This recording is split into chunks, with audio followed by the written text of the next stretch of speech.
Hello, everyone. My name is Josh, And my name is Ben. and welcome back to FPL Graduates. That's a little bit of a switch around this week. That was weird. That was weird. I can't lie. But yeah, wow. Game week 15. We're doing a deadline stream. Haven't really done one sort of this season or on YouTube ever, really. No. But we're doing it. We're going to be talking everything sort of what happened in game week 14. And of course, the big lead up to game week 15, which could turn out to be a very good or bad week. We'll wait and see. Yeah, it's going to be a big game week this is. We've had so much FPL content this last week. It's almost coming to an end now. We'll get to all your questions as well. So make sure you spam your questions in the comments. We will get to them. We'll just run through our teams quickly. And then, yeah, as I said, we'll get to them at the end. So what we'll do, we'll crack on with Ben's team first. I'm in charge of all the technology today. So if it goes wrong, bear with me. That's all I'm saying, boys. So here you go. Here's Ben's team coming up right now. Talk us through it, Ben, and what your thoughts are going into next week. Yeah, so Greater in goal. It was like a last minute sort of, goal conceded again. I think that's 3 or something in a row since I brought him in, which is classic. I think I've got a keeper curse this season. But yeah, like coming in off the bench, we had Livramento for 1 point. Of course, it is absolute classic that we just don't get the points coming off the bench. Rudiger obviously was in the team this week. No Reece James, so that was why Livramento came in. Trent Alexander-Arnold, Cancelo, wow, like rounding up, like sort of no clean sheets, left, right, and centre. 1 and 2 points everywhere. And I mean, unless you owned a Wolves asset, you didn't really get any defensive points this week. Rafinha with a last-minute penalty, and I think I would have rather Greater saved the penalty. I think we would have gained a lot more from that than Rafinha scoring. But we take the Rafinha points anyway, and he stays in the team now for next week. I think with that somehow we've seen that Leeds have Ayling back and Bamford could mean Rafinha's ceiling is a lot higher now than it was before. Obviously, Son very unlucky not to get the assist as well as the goal. I think if he gets the assist, he probably gets all 3 bonus points as well. But he just ends up with the goal, no bonus. But we do very much take it as a return. That kind of sort of leveled things out with sort of Ronaldo and everyone returning in that crazy game. Jota again, wow, like what a transfer in he's been. He's just on fire at the moment, and I think long term he's going to be like one of the best picks in the game. Salah, captain, as per usual, you can't really say much more about him. And then up front, Tony, who I wasn't expecting much from, and Antonio, who again I wasn't expecting too much from based on how he's been playing. And then on the bench, we've got another return, Emil Smith-Rowe. Of course, it was a 50-50 decision whether I put Smith-Rowe first or second on the bench. Put him second, put Livramento ahead of him, and kind of regretting it. But yeah, like overall, went from 86k to 87k. So it's realistically a very grey arrow. And sort of going to go straight into what I'm doing for next week. What I'm thinking and what I have done is I've brought out Antonio. He has gone and I've brought in King. Both players would have been on my bench, second on the bench anyway. So I made that transfer to free up funds and rolling the other transfer I had in order to attack the fixture swing of Manchester United. Interesting stuff. So he's going, well, not quite early. Maybe seeing how Ragnick plays this weekend at Palace. So that's interesting stuff. Decent week for you. I think I'll run through my team really quickly because it's basically the exact same as Ben's. I just got, I think, 1 more point this week. I got 67 points. Sanchez in goal. Unlike you, I didn't take him out when he got suspended, and that's been a good thing. Definitely not for Guaita. 4 points. He made a few saves. I think he picked up a bonus as well. I was at the game, and he was definitely, well, he's the reason they conceded, but he was also the reason they didn't concede more. He played quite well towards the end of that game. Livramento, 1 point. Disappointing. He came off my bench for Reece James. As you'll see down there, Emmanuel Dennis was on my bench for 9 points, which is just so infuriating. But I'm never going to start him against Chelsea. I think that's the first goal away from home that Chelsea have conceded this season or something like that, which is mental. Alonso, 1 point. Again, really disappointing that Watford scores.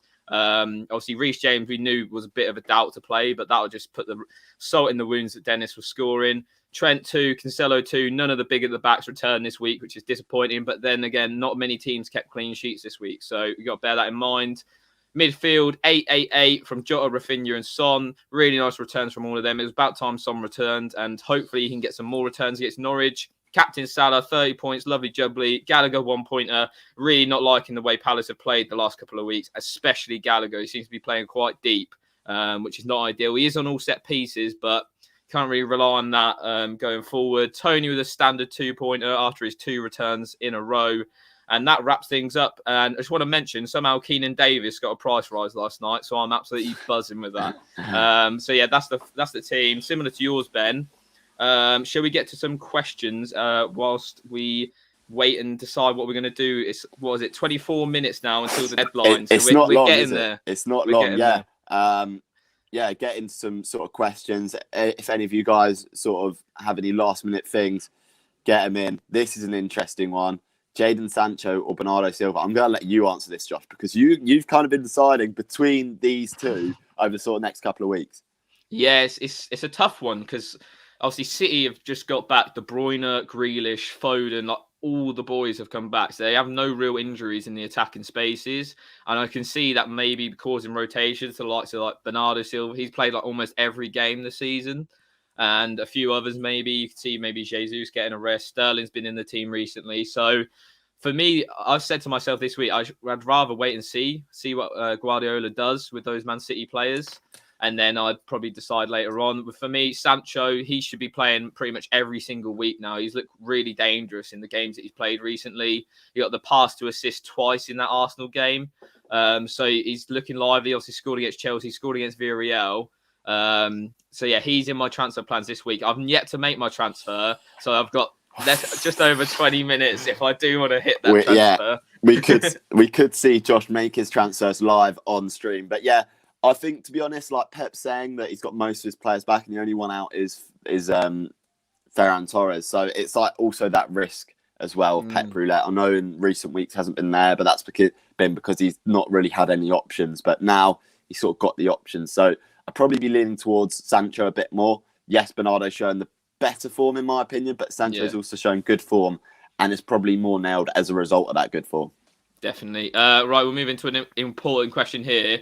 Ronaldo or Salah captain? What's your thoughts on the captaincy? Because I'm seeing a lot of people differ from Salah so far in the lives that I've done. I can understand. Actually, no, I can't understand. Yes, Wolves are good defensively, but Liverpool have won, how many games is it in a row by like 4 goals? It is genuinely ridiculous. And I don't think we've seen a Premier League team go on a run of just battering everyone like Liverpool have. And to be honest, can I see that stopping? Absolutely not. I think Salah will continue. I think Ronaldo is a slight risk in terms of captaincy. He is, like, I know Rangnick sung his praises, but the bloke is 36. He's not going to be able to play 90 minutes of every game, 3 times a week. So we just got to bear that in mind and sort of go, look, will Ronaldo start? Potentially, but I think Salah's more nailed on, and that Liverpool team are in much better form. I don't get how people look away from Salah. Like, the guy's blanked once this season. That is unheard of numbers. Like, you're just guaranteeing yourself a captaincy return, touch wood, every single week. So, any captaincy questions, just stick it on Mo Salah and just be happy. You don't have to worry about it because he's going to return. Here's an interesting one from Malamir. Sell Gallagher or Rafinha next week? Because they're both sort of on the sell sort of side, aren't they? Yeah. It's really difficult, isn't it? Because you kind of wanting to sell these sort of assets, and we look around that price point and there's no one really around that price point anymore that's like really reaching out to me and thinking, you need to get him in. To be honest, like at the moment, one of them could be on the chopping block. It's probably looking more like Rafinha for the fixtures that get really tough for Leeds United. Palace, we've seen like good form from them through tough fixtures, and now they've had the easy fixtures. It seems like they're struggling a little bit more, which is a bit weird. But Gallagher's a good option anyway, and I think Palace just had a little blip over the last couple of weeks. Leeds, we'll see how they play today with sort of Bamford and Ayling back in the mix. We could see them really start performing. So for me, in terms of these two, it's a hold for now and kind of wait and assess next week. Yeah, I think for me, Gallagher's the only. I would sell Gallagher over Rafinha just because I know Rafinha can carry leads. He's their talisman. I think Palace can still play without Gallagher. Like, they've got a lot of rotation, especially in that attacking midfield position. So for me, I'd go Gallagher first if you're going to pick one. Although, like you mentioned, Palace's fixtures do get nice after they pass United, etc. Here's an interesting one. I think a lot of people have got this similar sort of question to this.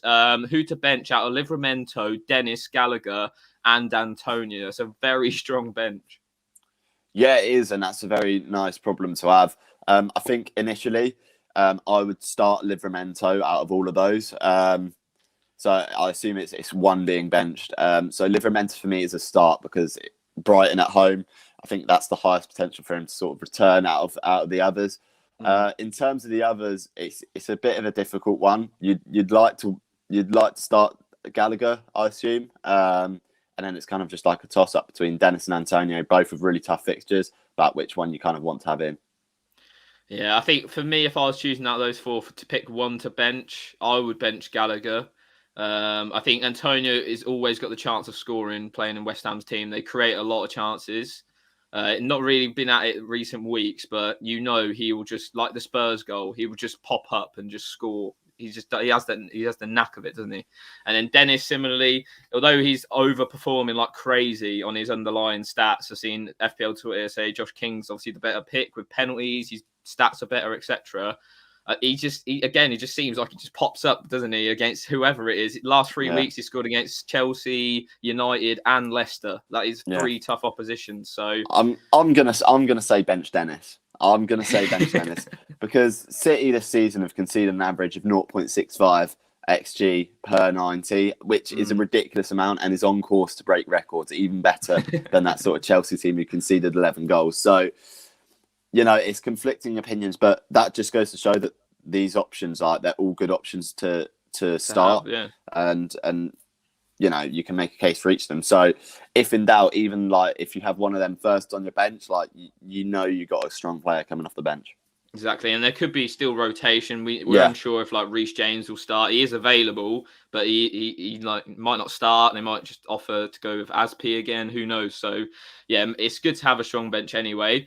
We're gonna not stop the questions, but we're just gonna pull back on the questions for a moment, and I'm gonna go into my team because I need to make a transfer, boys, before we get into this game week.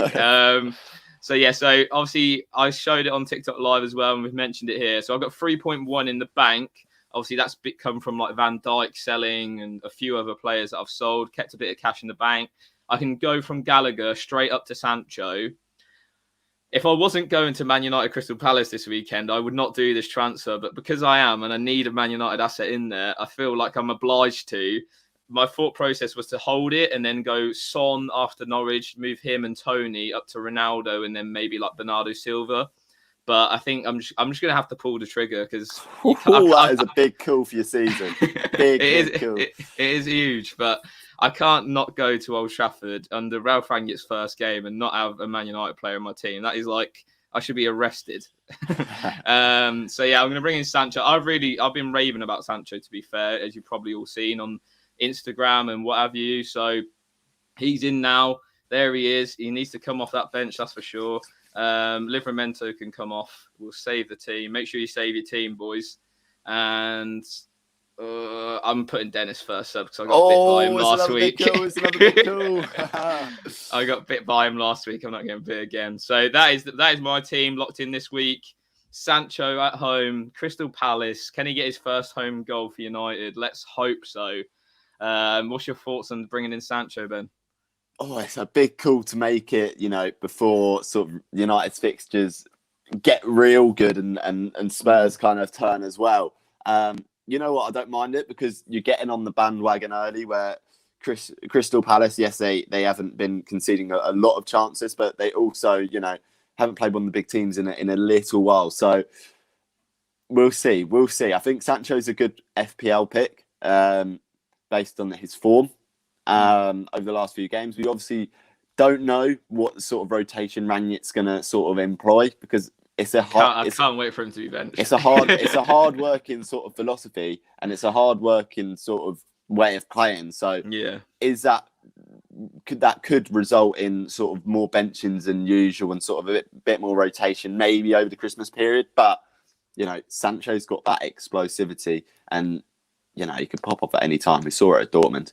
Yeah. Second half of the season, Sancho, that's what he's known as. In Dortmund, I think he only didn't really pick up any goals in the first half and he always picked it up in the second. So let's hope I get that as well. We'll move back into your comments though, because that's what this stream is all about, is getting your deadline comments in. So make sure you get them in there. Don't spam them like Ewan's doing though, because that is just going to result in you getting in a timeout. So don't do what Ewan's doing. Who should I bring in for Jimenez? This is an interesting one. Obviously, Wolves probably I think they're going a bit of a tricky run they're coming up to, and there's a few decent options appearing in the striker category, should I say.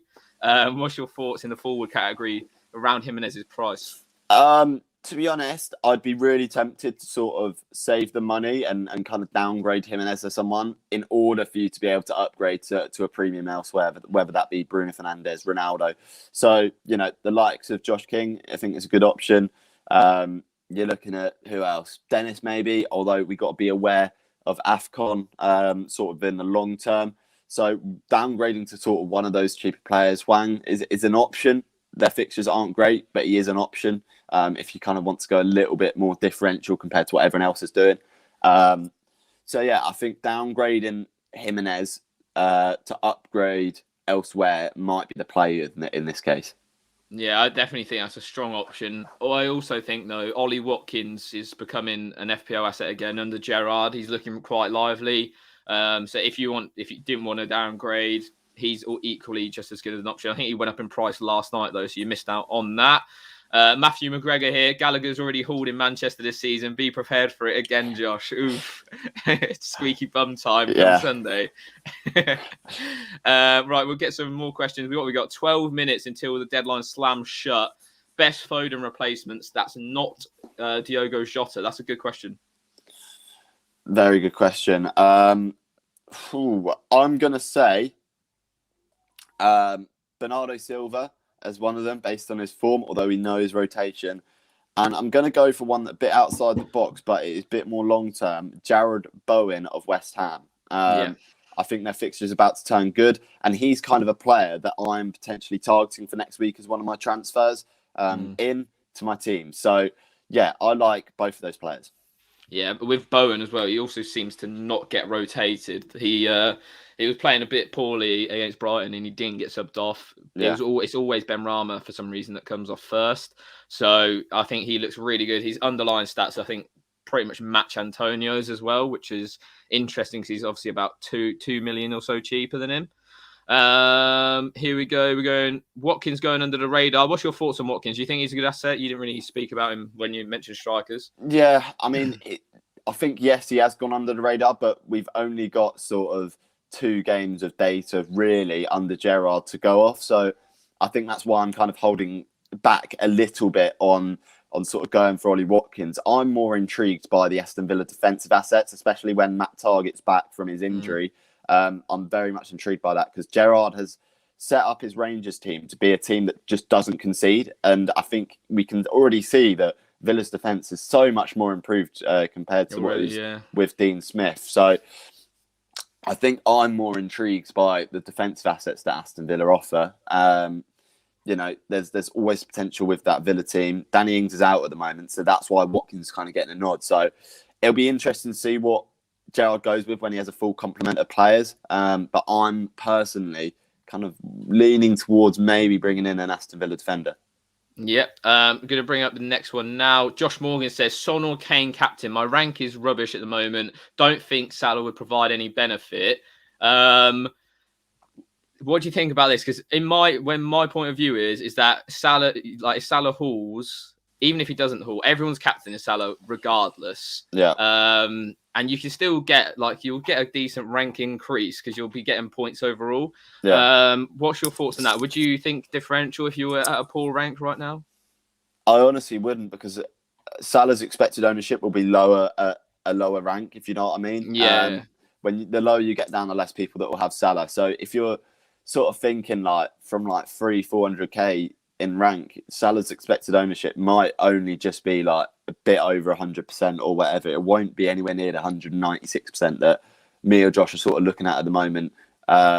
So I'd say Salah is probably the play to go with. Like, just don't risk it, because if it does go bad, again, it's another rank drop. And if you're in that position, maybe you can't afford to drop more in rank. And yeah, like, I mean, you look at the mini leagues at the moment. Even in the mini leagues, it's like everyone captains Salah because he's just going to score. We know what he's about. So I wouldn't risk it. I'd say there's plenty to be gained elsewhere. And it's strange to say it, but the more template you go, the more differential it is. The more template players you have, the more differential it is, because, you know, having all of the best players, not everyone's going to. Yeah, and you can almost, if you go template, you can make up ground on those outside the box picks. Like, for I think 2 weeks ago, I had Van Dijk and Dennis. They were both combined ownership about 3%. Van Dijk scores, gets a clean sheet, 15 points. Dennis got about 10 points. That's 20.5 point gain off of just two players. Whereas a captaincy, you're going to have the player to score like what? Probably like a goal or two, or goal and assist to get that sort of gain. So I think you can make it up elsewhere, as Ben mentions. We're going to smash through a few more questions, though. 8 minutes to the deadline. We can only answer as many as we can. James Madison's another one for the midfield. I totally agree with that. He's looking really good in the last 3 games for Leicester. I think he's like 6 million, which is equally as cheap. Yeah, Straight. I think he's gone up 6-7 now, I think. 6-7. Yeah. So yeah, again, if you're looking for that mid-price midfielder, he's definitely one on the radar. Should you keep Reece James? He's had like nearly 200,000 transfers out this week. What's the thoughts on him?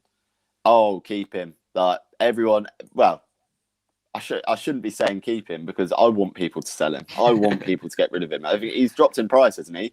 I'm not sure. Or he's very close to it, which is absolutely crazy in my head, because he's the Chelsea player most likely to haul in my head. Like, he's been so fantastic this season. 1 game without playing and people are selling him. Like, so be it. Like, he's one of the essential players in the game this season. Yeah, I think I tweeted actually when he was out of the squad. I was like, that's best case scenario, because then you know he's not even going to come on. You'll be able to get those bench points. Some people probably would have had Smith Rowe first and Dennis first on their bench. That's like a 9-pointer, which is ideal. So I think he's definite keep as well. Matthew R, City midfield surely essential over the next 5. Who do you guys think is the best one to go for? Now, I really struggle to answer this question when people ask what's the best City midfielder to go for. I don't know about you. Yeah, because like Pep's got almost a full complement now of his City midfielder, so it's really difficult to say.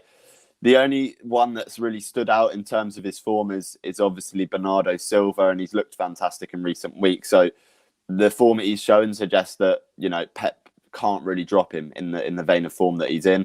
Although we've seen it before with other players, they've been in really good form and Pep's dropped them out the blue. So in my opinion, Bernardo is probably the best asset right now, but you know, that could change in like a week. So it's difficult to say.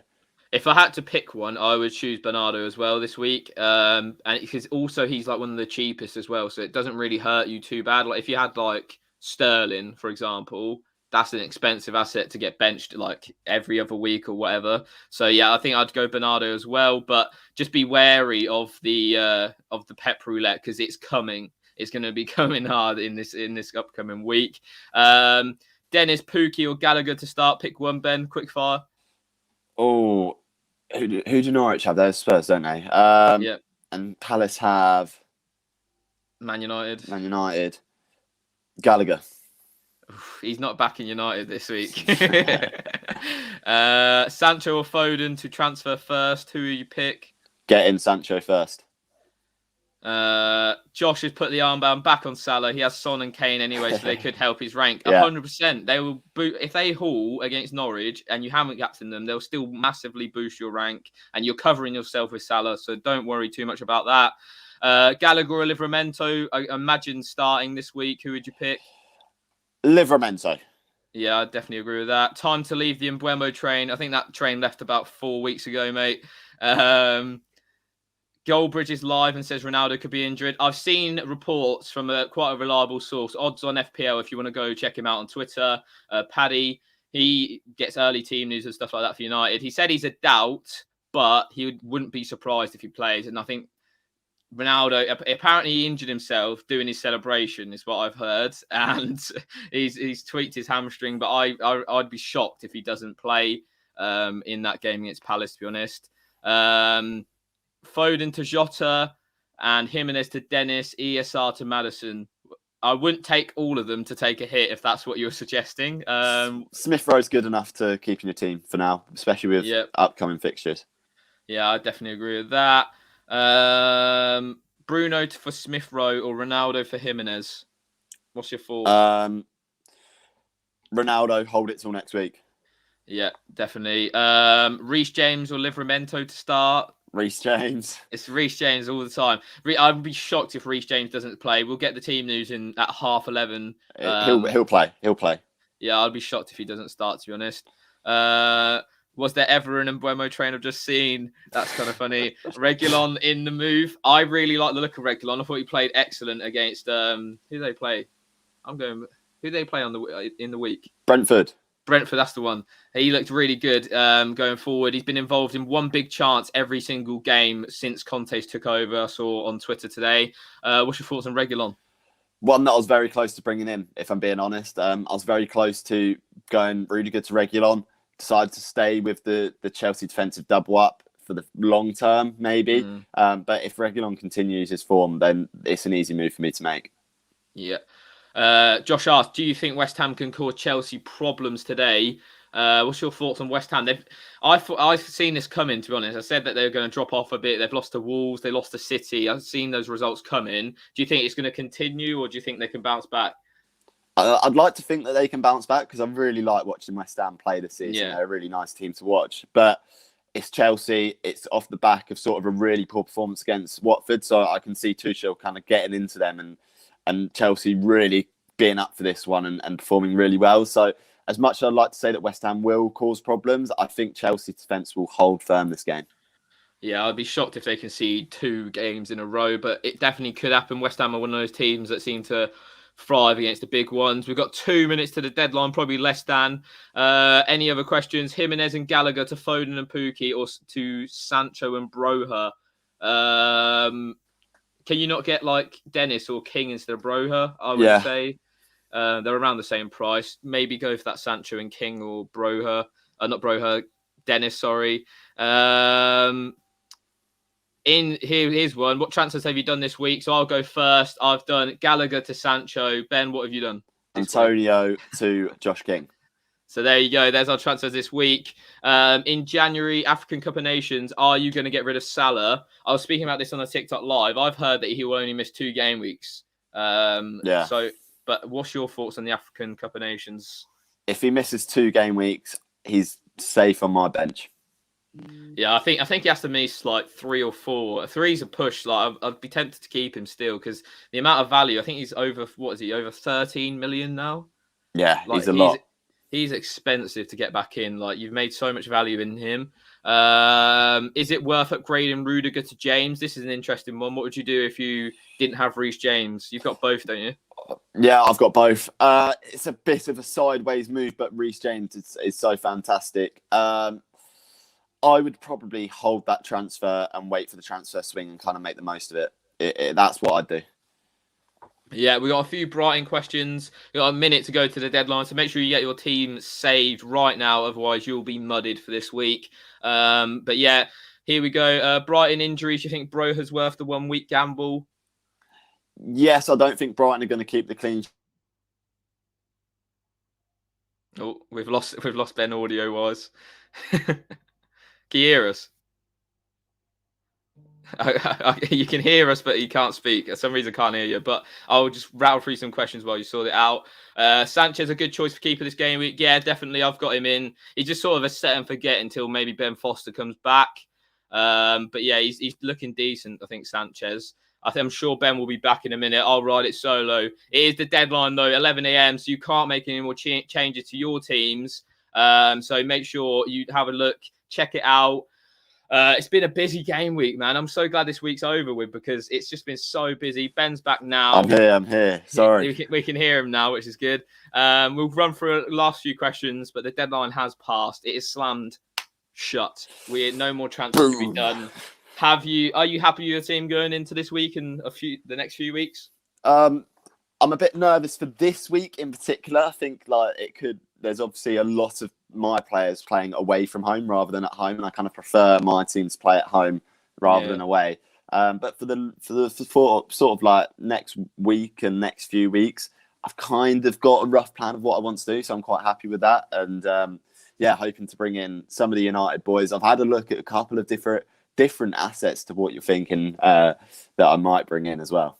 Yes, it's going to be interesting. I love it. I'm loving that mid-price midfield bracket for me at the minute. I think there's a lot of gems in there, like Maddison, Bowen, some of the West Ham lads, because obviously they're going on a good fixture run again. So it'd be interesting to jump into that. All things FPL is our thoughts on Jarrod Bowen. We sort of mentioned him earlier. Do you think he is the best West Ham midfield asset if you were going to pick any of them?